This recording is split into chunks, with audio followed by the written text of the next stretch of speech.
அவினாசி பகுதியில் ஒரு வரதட்சணை படுகொலை நடந்தது. அந்த பெண் ஒரு மிகப்பெரிய கொடூரமான ஒரு சாவு தான் இருக்கு. தற்கொலை செஞ்சுட்டாங்க.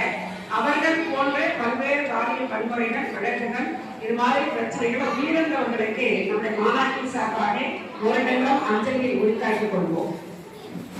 இந்த மாவட்டத்தில் ஜி கலியபெருமாள் சொன்னா ஒரு மிகப்பெரிய மருத்துவமான தலைவர் கிழப்பாளையத்தில் இருந்த தோழர். அவர் நம்முடைய மாத சங்கத்திற்கு ரொம்ப நாள் வழிகாட்டியாக இருந்தவர்.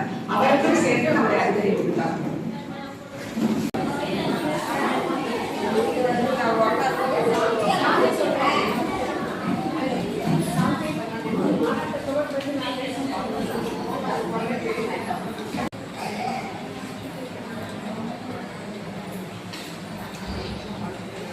மாநகர தலைவர்களையும் சகோதரி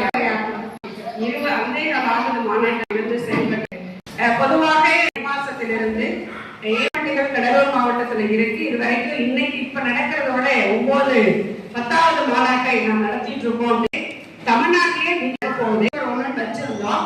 அந்த தேதியில தீண்டாமை மாநில மாநாடு மயிலாடுதுறையில நடக்கிறதுனால அதோட சேர்ந்து தீண்டாமை முன்னணி என்பது ஜனநாயக மாதம் உள்ளடக்கிய ஒரு அமைப்பு. ஆகவே அந்த மாநாட்டிலே கலந்து கொள்ள வேண்டும் என்பதற்காக அந்த தேதியை தவிர்த்து ஆகஸ்ட் 6, 7 கடைசி தமிழ்நாட்டில் மாநாடு உங்க மாநாடு தான். 41 மாவட்ட குழுக்கள் தமிழகத்தில் இருக்கிறது. 41 மாவட்ட குழுக்களில் இருக்கிறேன். நாளையோடு சேர்த்து 6 எப்படி இருந்ததோ அதை விட 2 மடங்கு சிறப்பாக நாம் கன்னியாகுமரியிலே நாம் நடத்த இருக்கிறோம் என்பதுதான்.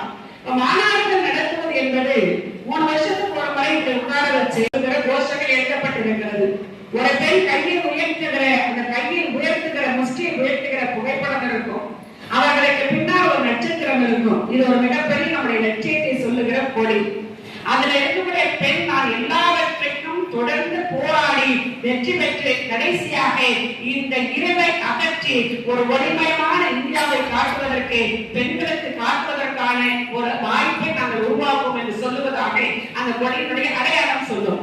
அதுல இருக்கக்கூடிய உரிமை, ஆட்சி அதிகாரத்தில் பங்கு பெறுவதற்கான உரிமை, அதே போல பெண்களுக்கான எல்லா விதத்திலும் விடுதலை கிடைக்க வேண்டும் என்பதற்கான உரிமைகளை அந்த 3 விஷயங்களை நாம் அடக்கி இருக்கிறோம்.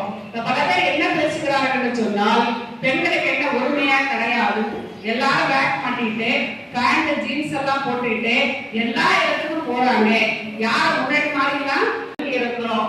இது கூட பொறுக்க முடியாத சமூகமாக இந்த சமூகம் இருக்கிறது. ஆனால் இன்றைக்கும் சட்டமன்றத்தில் சொல்ல மட்டும்தான் பெண்கள். அப்ப 243 சட்டமன்ற உறுப்பினர்கள் தமிழ்நாட்டில் இருக்காங்க. 234